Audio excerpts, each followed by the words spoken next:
Got another set of SumoSprings to install, this time on a 2016 Mercedes Benz Sprinter van. This is the 2500 and we have the 4-cylinder diesel.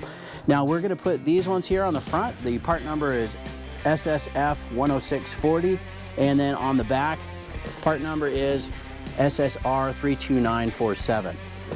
Now the tools that we're going to need for this, now of course you're going to need a floor jack or something similar, some wheel chocks, and some jack stands, which we've got over here.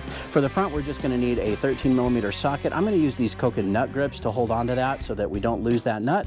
And I'll probably use this Milwaukee or maybe just this coconut ratchet here. And then for the back, all you really need is either a pry bar or a screwdriver. And then also going to use these flat bill channel locks and or this needle nose vice grip to get that started.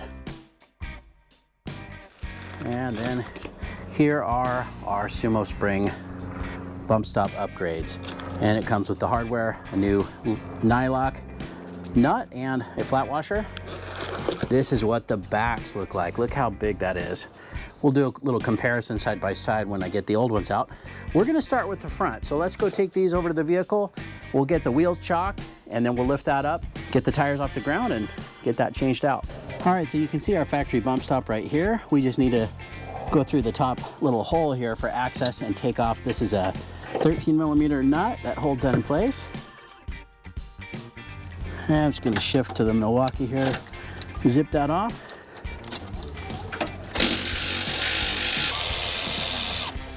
There we go. Take a look at the difference here with the stock bump stop versus the SumoSpring.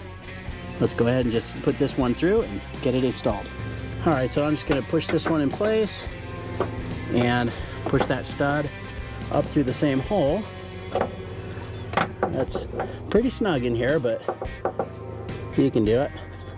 Now the trick is gonna be putting on the flat washer and then the nylon or locking nut without dropping them.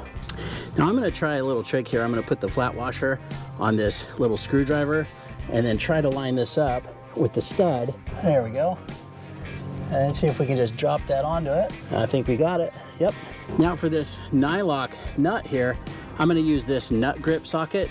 You can also use some tape, but this holds the nut in place, so I'm not going to drop it until we get it started. It's really handy.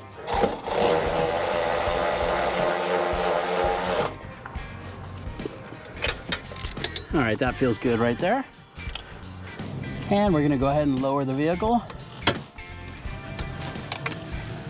And you can see that it's actually sitting on that SumoSpring. It's not really compressed much, but it is sitting on it. So that's definitely gonna cushion that ride. And there you go, that is installed. All right, now on the back, I'm just gonna lift this one side at a time. And remember, we're not gonna lift under the axle because we want the axle to droop. So I'm just lined up over here.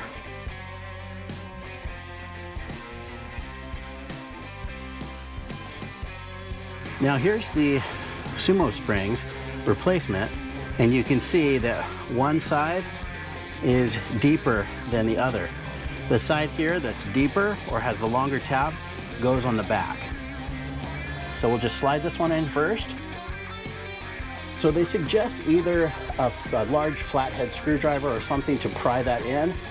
They also say that it's a trick. You can use something like this and bend a corner of it to get that started. That's what I'm gonna try. There we go. That's it. All right, let's lower it back down and then we'll go for a test drive.